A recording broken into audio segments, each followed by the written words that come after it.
In mathematics, hyperbolic functions are analogues of the ordinary trigonometric, or circular functions. The basic hyperbolic functions are the hyperbolic sine, ʃaɪn, and the hyperbolic cosine, cosh, from which are derived the hyperbolic tangent, tanh, hyperbolic cosecant, csch or cosech, hyperbolic secant, sech, and hyperbolic cotangent, coth, corresponding to the derived trigonometric functions. The inverse hyperbolic functions are the area hyperbolic sine, ℝsin, and so on. Just as the points form a circle with a unit radius, the points form the right half of the equilateral hyperbola. The hyperbolic functions take a real argument called a hyperbolic angle. The size of a hyperbolic angle is the area of its hyperbolic sector. The hyperbolic functions may be defined in terms of the legs of a right triangle covering this sector. Hyperbolic functions occur in the solutions of some important linear differential equations, for example the equation defining a catenary,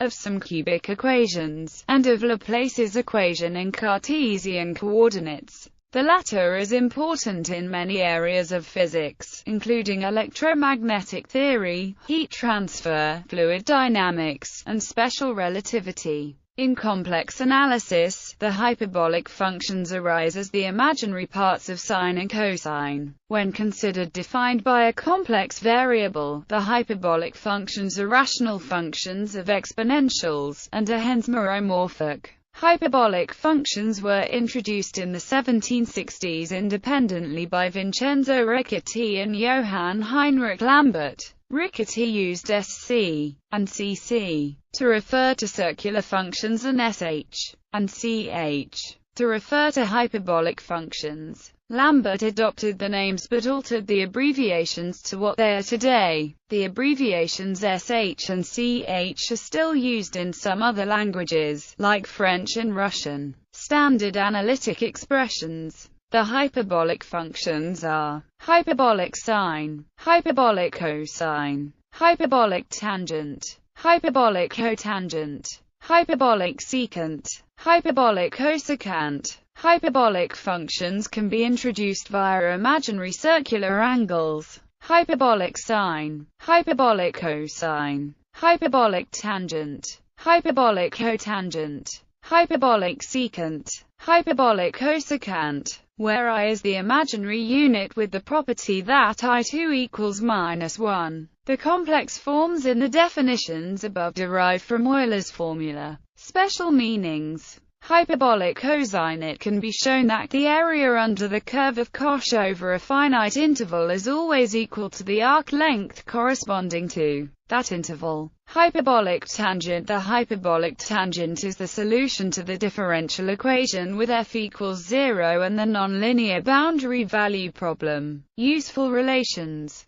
Odd and even functions. Hence, it can be seen that cosx and secx are even functions, the others are odd functions. Hyperbolic sine and cosine satisfy the last, which is similar to the Pythagorean trigonometric identity. One also has for the other functions. Sums of arguments particularly also. Subtraction formulas also. Source. Inverse functions as logarithms. Derivatives. Second derivatives. The second derivatives of ʃaɪn and cosh are the same function. All functions with this property are linear combinations of ʃaɪn and cosh, notably the exponential functions and the zero function. Standard integrals. The following integrals can be proved using hyperbolic substitution, where c is the constant of integration. Taylor series expressions. It is possible to express the above functions as Taylor series. The function ʃaɪn x has a Taylor series expression with only odd exponents for x.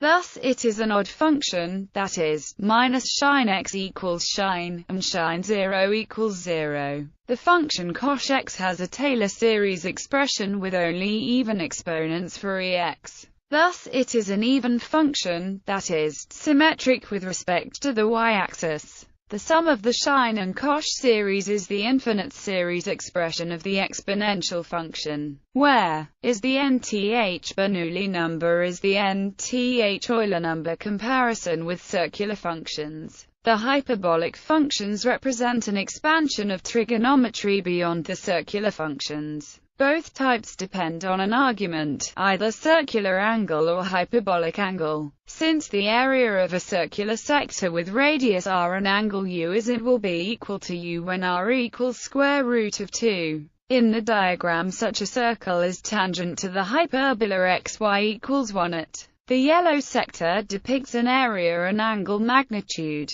Similarly, the yellow and red sectors together depict an area and hyperbolic angle magnitude. The legs of the two right triangles with hypotenuse on the ray defining the angles are of length square root 2 times the circular and hyperbolic functions. Mellon Haskell of University of California, Berkeley described the basis of hyperbolic functions in areas of hyperbolic sectors in an 1895 article in Bulletin of the American Mathematical Society. He refers to the hyperbolic angle as an invariant measure with respect to the squeeze mapping, just as circular angle is invariant under rotation. Identities. The hyperbolic functions satisfy many identities, all of them similar in form to the trigonometric identities. In fact, Osborn's rule states that one can convert any trigonometric identity into a hyperbolic identity by expanding it completely in terms of integral powers of sines and cosines,